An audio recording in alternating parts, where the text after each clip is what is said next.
Welcome to the Quoc and Roll podcast. I am your host, Quoc Pui Lan. Today, we are going to talk about what it means to interpret the Bible from an Asian American perspective, and how can we relate the Bible to Asian American issues such as identity, community, trauma, and hope. With me today is Dr. Roger Nam from Candler School of Theology at Emory University. Welcome to the podcast. Thanks for having me. It's always great to talk to you. May is Asian American and Pacific Islander Heritage Month. What is the significance of this month for you? Yeah, my mom and dad came to the United States right in the late 60s after the release of quotas and before the real burgeoning of Asian Americanness. And so this is hard to believe. I grew up in California, but there weren't very many Asians in my community, in my school, in my neighborhood. And so there's a certain invisibility that I grew up with in terms of my own Asianness, my own Koreanness. And so one aspect I appreciate about this month is just the showcasing, emphasizing of the rich cultural heritage of Asian Americans. And I certainly appreciate efforts to make Asian Americanness non-essentialized, that there are groups that showcase just the vast, broad diversity within Asian America, not only in the countries represented, the heritage representative, but also now, of course, first and second and third generation and beyond, multiracial identities and all the complexities that they bring. And so I really appreciate this month, which emphasizes all those aspects and is a contrast to some of the invisibility that I might have felt as a kid, even growing up in California. Does your Korean American identity influence the way you do Bible studies? Yeah, in so many ways that are probably even in my subconscious. I grew up in an immigrant Korean church, the Korean United Methodist Church in Santa Clara. I know that deep within that subconsciousness are certain paradigms that are very important, very strong, that I hold on. And that's a lens by which I see the Bible. In certain themes, kinship is one example, just the place of the role of the father and the mother and siblings and age. Also, certain things like honor and duty and piety and obligation. Those aspects are pretty strong in certain expressions of Korean culture, and I find those to be positive. One very specific example I can give is prayers to God. And languages all have cultural content, and in Korean, the verbal system is not inflected in ways that you normally inflect verbs, like number or gender or person, like first person, common singular, that type of thing. You use the verbs in the same way, but verbs are highly inflected in terms of honorific. So I use different verbal forms when I'm speaking to a peer, to a child, to someone a little bit older to me professionally, and then to even to the highest, to like a king. And so, for example, in prayers in the church, in the Korean church, we often use the verbal inflection that you would do only towards a king. And so that actually presents a version of Christianity that feels very different. For example, in America, I find that people think of Jesus as your friend, which is that's fine, of course, that's legitimate. That's a legitimate understanding of the person of Jesus in certain ways, but also sometimes the reverence is lost, I think, of God. And so language kind of reifies some of those presuppositions that we hold in our culture, for sure. And so prayers in Korean and prayers in English look very much different. And that's one example of how my Korean American frame shapes my vision of Christianity. You are teaching a course on Bible and Asian America. Can you tell us what is this about? Yeah, this is a course that I designed a few years ago. I teach graduate students, master's students at Candler School of Theology. And this is the only course that we have that's cross-listed for undergraduates. And so it's also a religion class for undergrads. And so we have about 10 Candler students, 10 undergrads.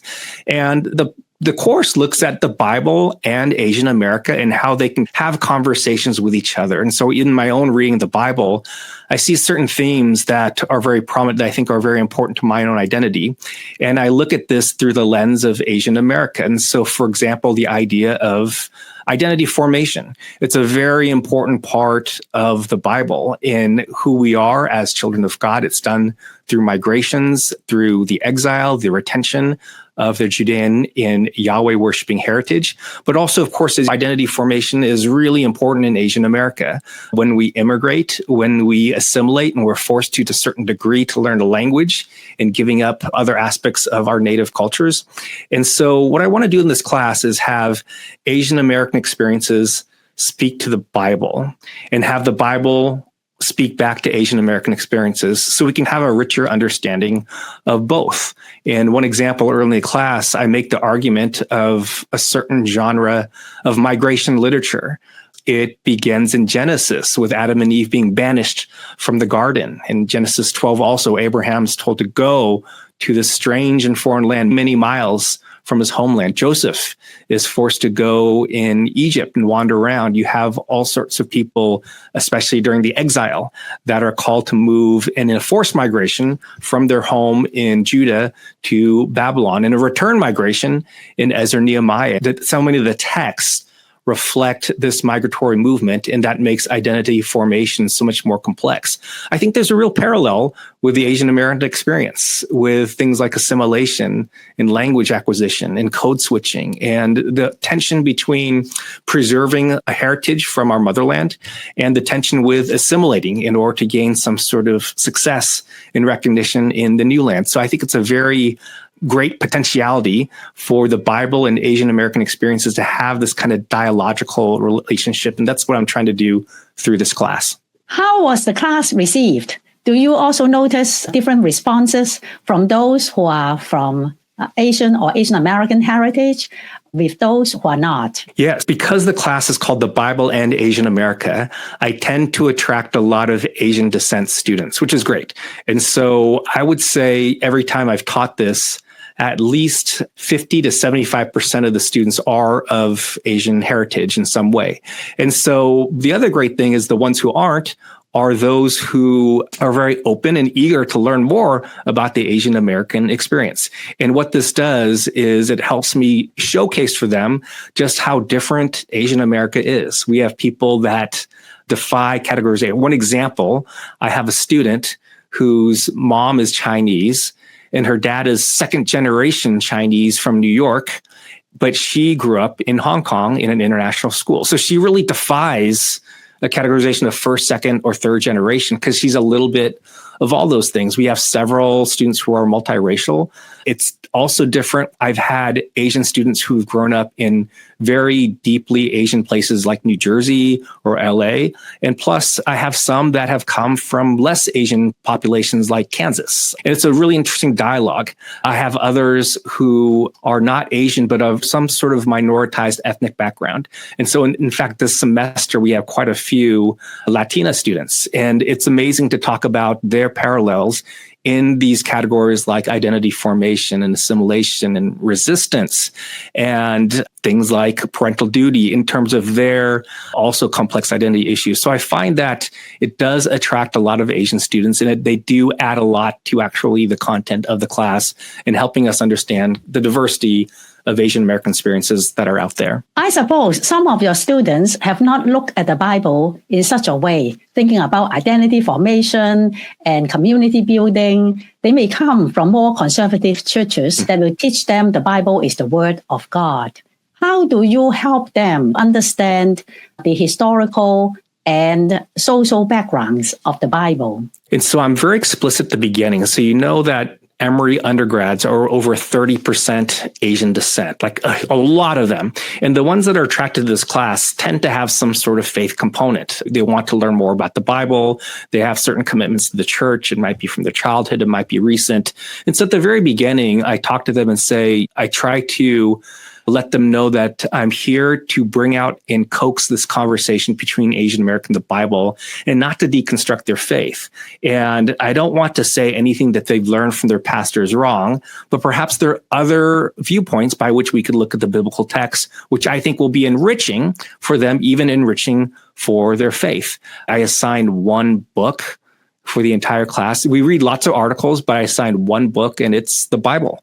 And I tell them that the primary reading will be from the Bible. And I think in these cases, I find that especially for those that are embodied as Asians, even if they come from maybe even a conservative evangelical background, because they have this realized Asian American experience, they're very open and aware of these conversations that I'm trying to nurture. For example, I talk about how migration, whether it's from Jonah or Nehemiah or Esther, these are totalizing experiences. They affect everything of your being, and they totally understand that.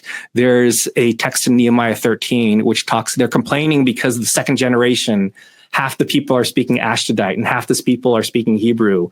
And that feels like the most Asian American complaint ever for the second generation. I remember last year we're reading the epistles of Paul, and there was an Indian American woman who actually had never read the Bible before.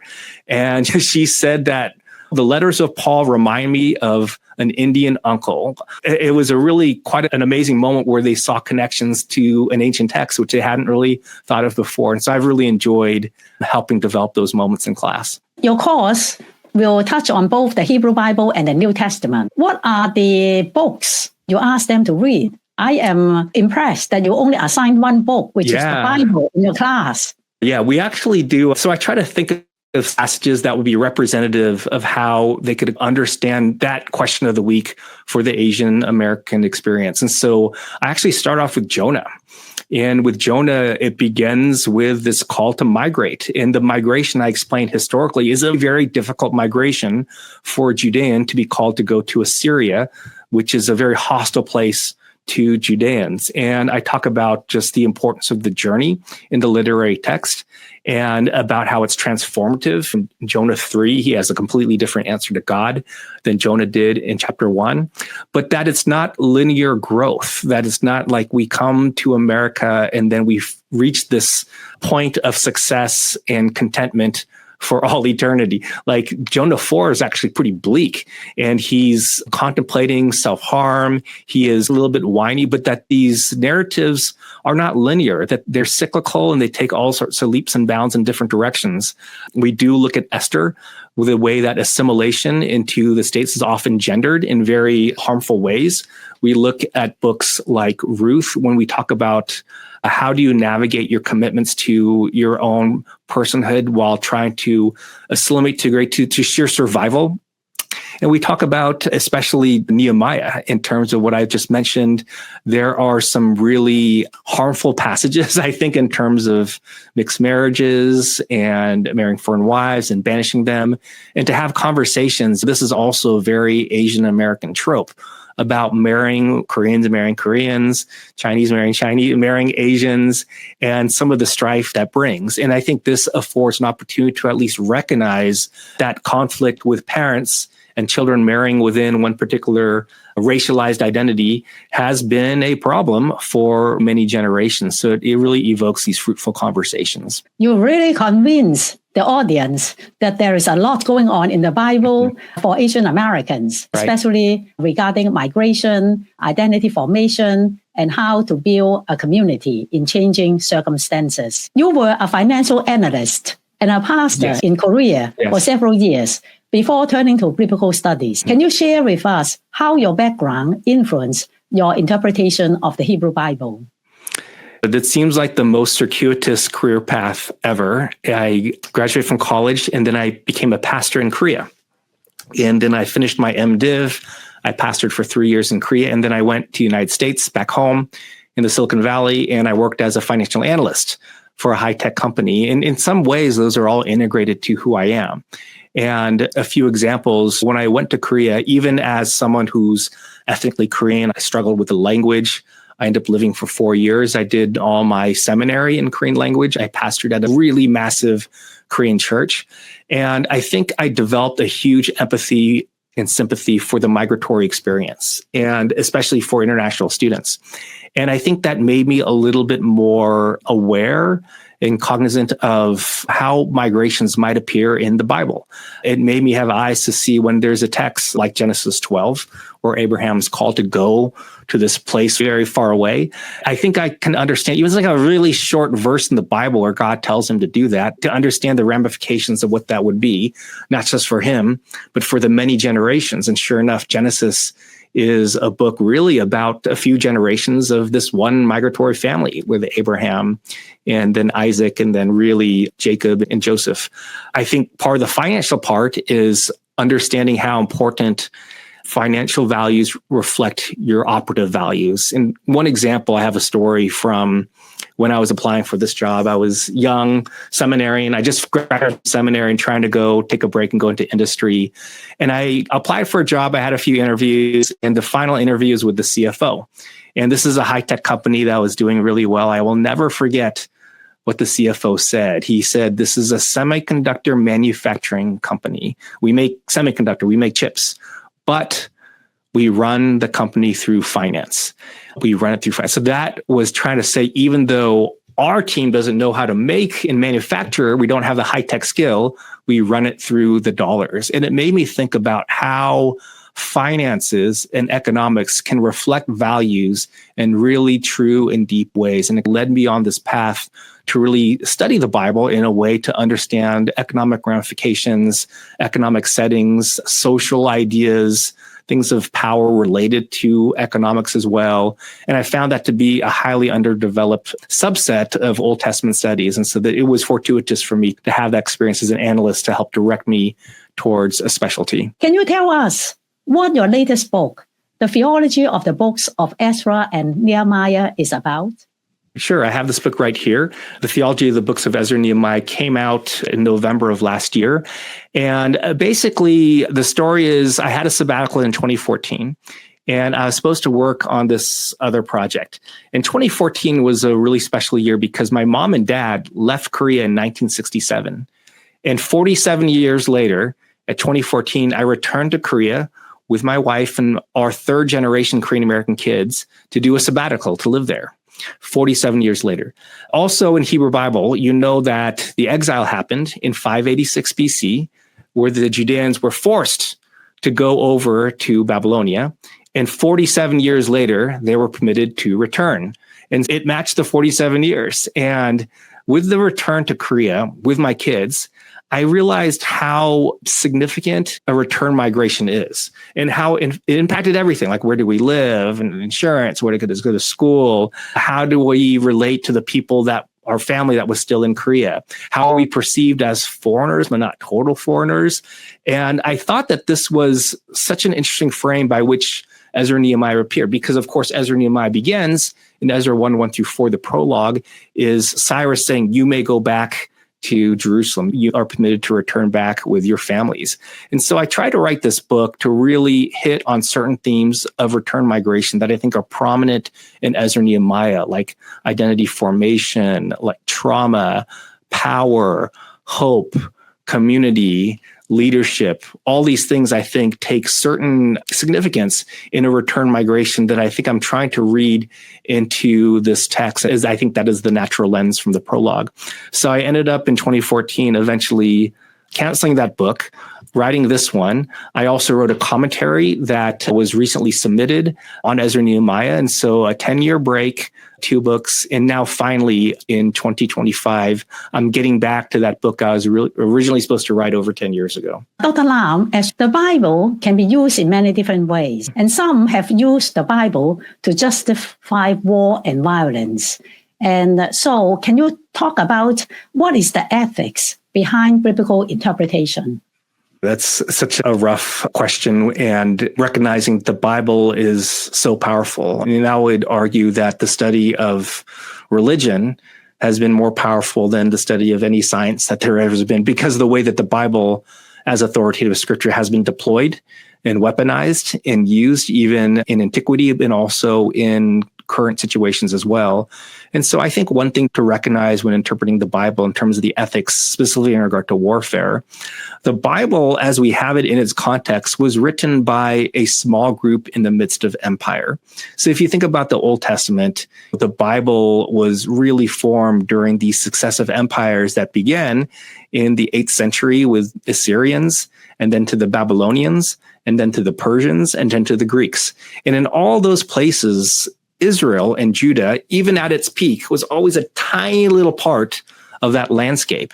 And so when you look about this, when you consider these kind of militarized options and these calls for God the warrior, Yahweh the warrior, and for conquest, at least recognize the context is a really tiny, small, powerless country trying to fight back against the empire. They are not the empire. They're the ones minoritized underdogs and trying to fight back against. And the same is true as the New Testament. Christianity was small and renegade and underground and hiding in catacombs in the midst of the Roman Empire. So I think it's really important to recognize if we were to take some of this material from like Revelation or Joshua and apply it today, it would be all sorts of exegetical hermeneutical wrong to say that America is the underdog. If you just look at either militaries or GDP or GNP, we are actually in the place of the Romans or the Persians or the Assyrians or the Babylonians. And so I think part of understanding and interpreting the Bible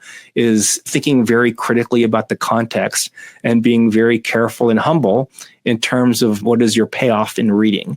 And when you're talking about power, be really sensitive to the totality of text, because I think both the Hebrew Bible and the New Testament teach an ethic of humility, of reflection, of recognizing our humanness and frailty before God, rather than supersized exceptionalism, which I think is a narrative that a lot of people tend to gravitate. Today, the universities are under a lot of pressure, especially from the Trump administration.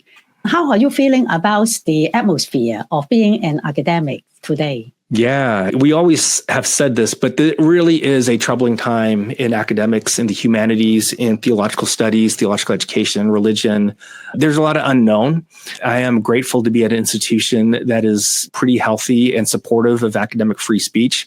I'm also grateful to be in a place that's tenured and with my expression protected to some degree. I think especially for our early career scholars, I would think to be thoughtful the agency that you wield, but to do it in another way fearlessly as well. So there's a tension.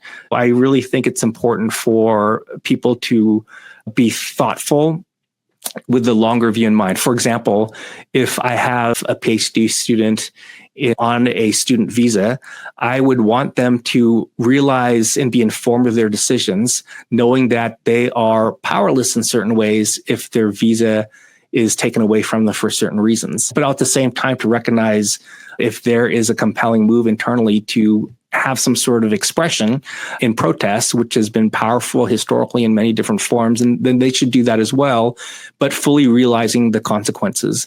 I think one thing about the climate, I really hate almost all of it, but one thing I think is really good, one tiny little aspect that I think is true, I think academics need to do a much better job dealing with the public, talking with the public, speaking with the public, and convincing them why the study of theology and biblical studies and religion is extremely important and influential and wise to do in a very judicious way today. I don't think we've done a good job of that in the past. I think the incentives are weird, and that's part of the reason I'm so thankful to be on this podcast and to be a fan of the work that you're doing. We need to do a better job convincing the broader public the importance of this free academic expression. And I think in the midst of these real tragic events happening in higher education, I hope that at least spurs us to do a more intentional job of good quality, impactful public scholarship. Thank you very much for joining the podcast today. If you like the episode, please click comment and subscribe.